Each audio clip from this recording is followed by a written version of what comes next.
Hello, listeners. Welcome to our English program podcast, Kaleidoscope. Listeners, our today's program is a tribute to the master architect of India, Balkrishna Vithaldas Doshi, B.V. Doshi. He passed away recently on 24th January 2023. He was a pioneer of modernist and brutalist architecture in India. In our series, Master Architects of India, we will discuss the life and works of Master Architect B.V. Doshi. To talk about him, we have architects Rutuja Jagtap and Manisha Wagh. Both of them are faculties at Symbiosis Skills and Professional University in Kivre. Talking about Rutuja, she is pursuing her PhD in architecture from MIT University. She has a master's in civil engineering and she has an experience of over 21 years. Whereas Manisha is a gold medalist in her master's degree specializing in landscape architecture. Her research areas are environmental conservation and urban landscapes. She has over 11 years of experience. Both of them are having a staff room conversation on the Master Architect of India, B.V. Doshi. Let us listen to them.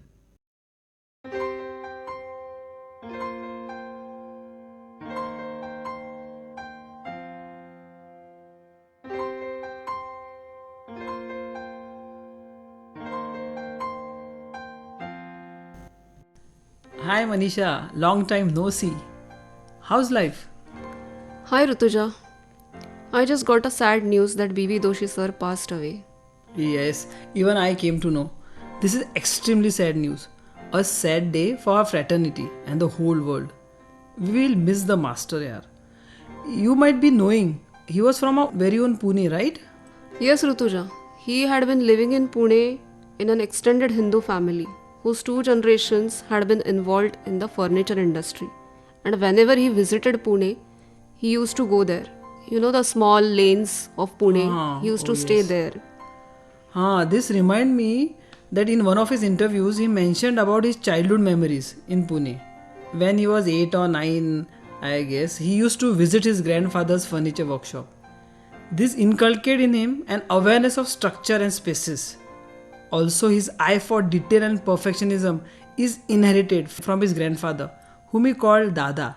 According to him, God lies in perfection and we should seek perfection with as much as passion as we seek God. Yes, he had mentioned all this in detail in his book, Paths Uncharted. An amazing book, I must say. He had actually lived his memories in that. You know what? He used to learn painting, and his elder brother was a very good friend of him. His friend suggested him to go to Mumbai to study art. But Doshi, instead of studying art, chose architecture in Sir J.J. School. Oh, Yeah, and while studying in J.J. School, he went to London after his third year to continue his studies at Reba. There itself, he got to meet Le Corbusier and was offered to join his office in Paris. what an interesting journey it must be. And look at the risk that he took at that time. He had the courage to break free from typical mindset of family, who generally wants their son to join the family business of carpentry, marry a girl of their choice and settle down. But his willingness to work harder made him somewhat fearless of the risk he took. It was like he liked to fly without fear. Very true, Rutuja. Later, when he came to India, he started working on Le Corbusier's projects in Chandigarh and then in Ahmedabad. While working in Ahmedabad, he met many great people who were patrons like Kasturbhai Lalbhai, Dr. Vikram Sarabhai, and also his then uncle-in-law whom he called Mota Bhai. Don't forget Louis Kahn too. Though not in Ahmedabad, he first met Louis Kahn at Philadelphia in his office in 1960. This chance meeting developed into friendship. This led Doshi suggesting Khan's name for designing IIM Ahmedabad to Kasturbai and Dr. Vikram Sarabhai. But Rutuja, I wonder why he himself didn't design IIM Ahmedabad instead of suggesting Louis Khan's name. See, actually Doshi was keen to see another path-breaking project in India after Chandigarh, rather than do the project himself. Eventually, for practical reasons, he accepted to represent Khan as an associate local architect. Oh well, I guess this is how his acquaintance with Louis Khan grew stronger. Also, as mentioned in his book, He was very grateful to his Dada, who made him aware of spiritual significance of life and duty towards one's commitments. Le Corbusier for setting him on the path to write, sketch, design, and paint. Louis Kahn for widening his understanding of the more abstract and philosophical aspects of life. Kasturbai for supporting him morally and professionally, and Motabhai for making him aware of his social responsibilities. Such a humble personality, truly inspiring. But you know what inspired him as an architect? It wasn't the Western philosophy. Though he had spent lot of time in London and Paris, he was inspired by Indian cities and towns where he traveled a lot, like Banaras, South Indian temples, and the old parts of city of Ahmedabad. You know, one of the most inspiring monument that had an impact on him is Fatehpur Sikri in northern India. The work of great architects in Europe and America also inspired him. Architecture to him was celebrating life. As you rightly said, Rutuja, his works are not conventional, but mostly influenced by our culture and traditional Indian spaces. Be it the Sept University, or IIM Bangalore, or NIFT Delhi, or Sangat, his own office, or his many other works. All these spaces remind you of your association with your motherland, and each space celebrates life. I have experienced this during my stay at Sept University when I was doing my masters. Let me tell you about it. See, the Center for Environmental Planning and Technology is designed to be an experiment for the perfect balance between humans and nature, which has a series of buildings loosely held together by landscaped courtyards. It has a free plan-like scheme with careful site planning to direct sunlight into the studios. There are large windows, like on one side there is no wall but only windows. We used to love sitting there.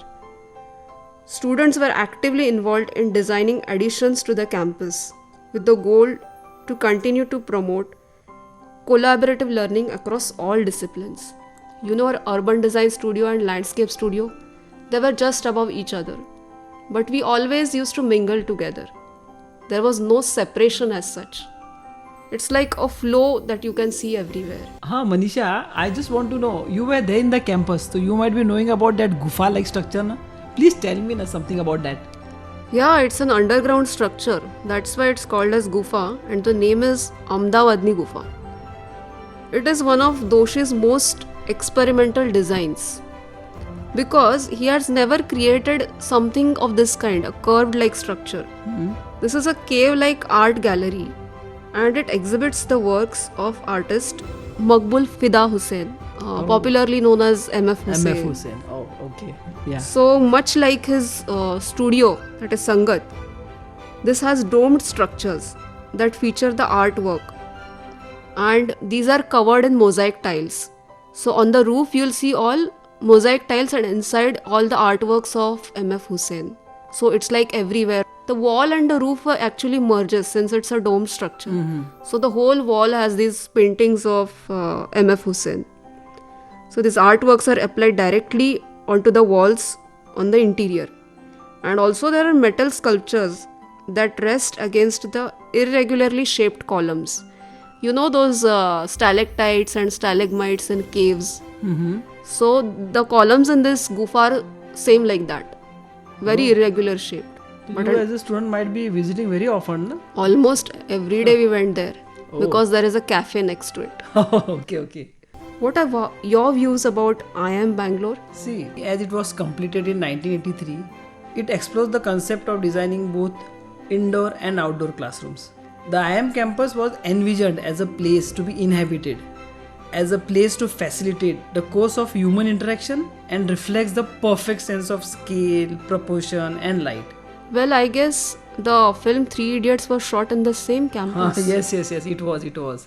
Talking about the Aranya low-cost housing, he received the Aga Khan Award for it. Aranya low-cost housing township was designed to establish a sustainable society where a mix of economic classes could live together. Situated on a rectangular site of 86 hectares, this housing complex accommodates over 80,000 people My in God. 6,500 dwellings.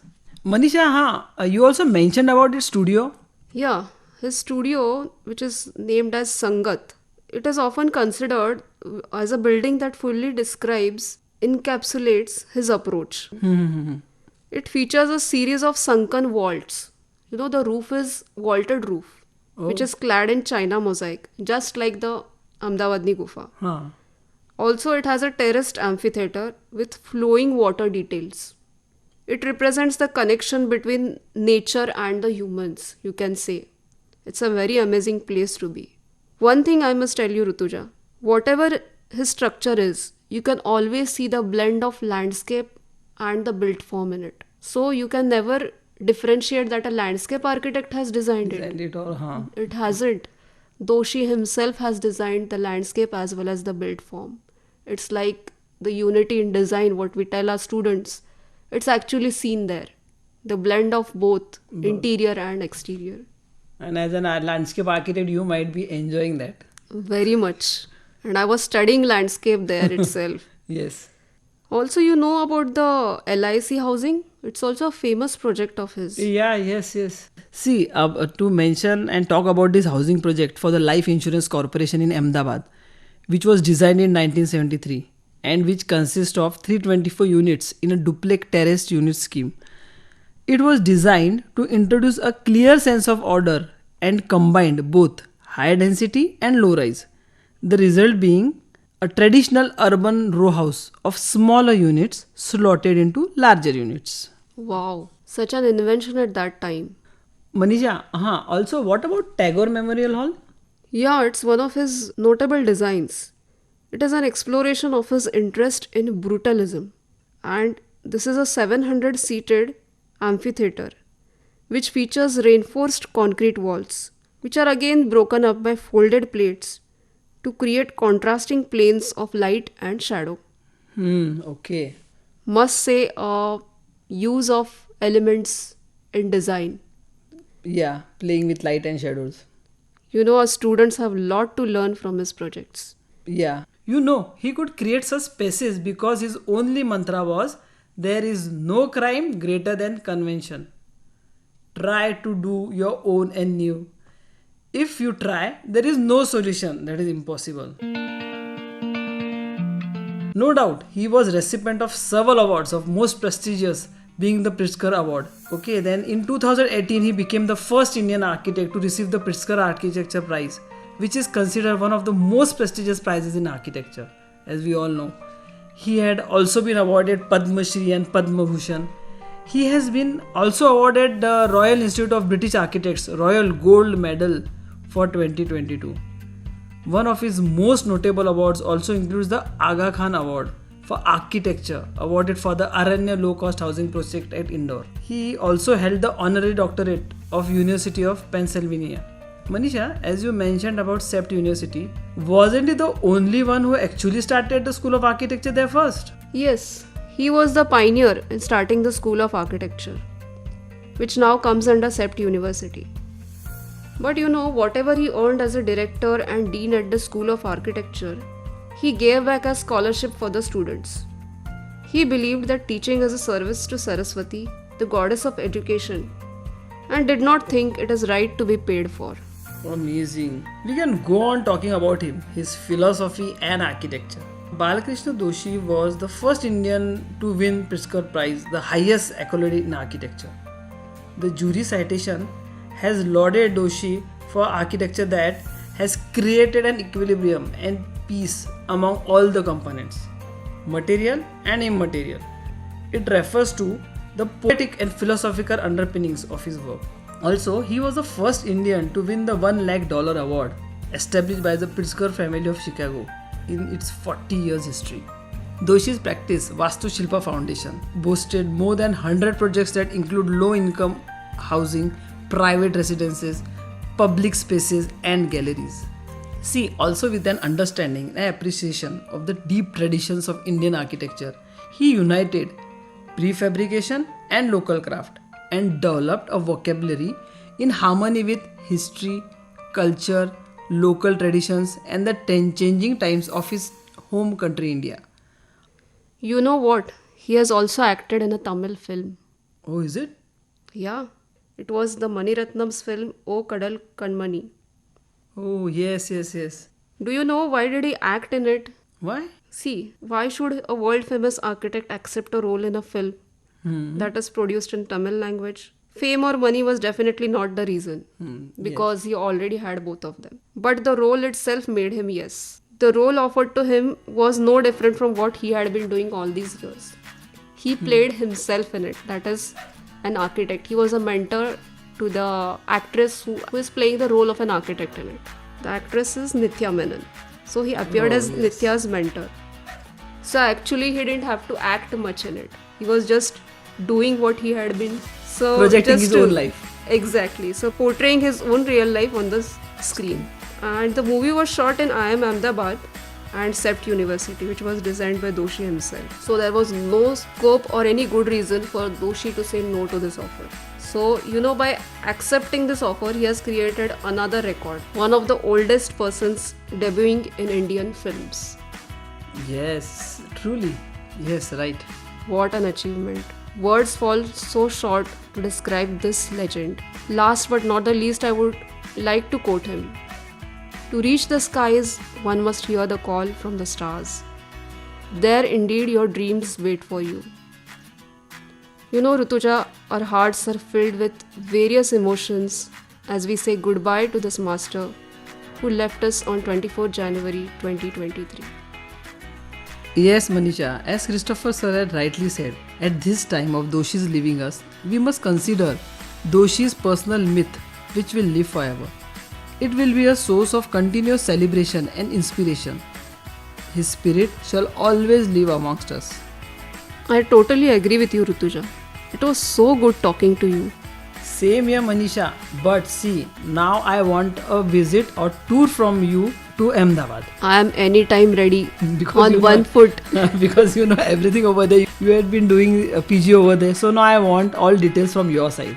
Sure, we can go anytime and visit all the places there, and especially my beloved Sept University. Oh, yes. Okay, then. See you again. We'll catch up. Bye, Rutuja. See you soon. So, listeners, that was a discussion on the Master Architect of India, B.V. Doshi. Hope you enjoyed this conversation between two architects, Rutuja Jagtap and Manisha Wagh. Allow me to sign off. We'll be back with another exciting program. Until then, thanks for listening and please stay tuned as our next program follows.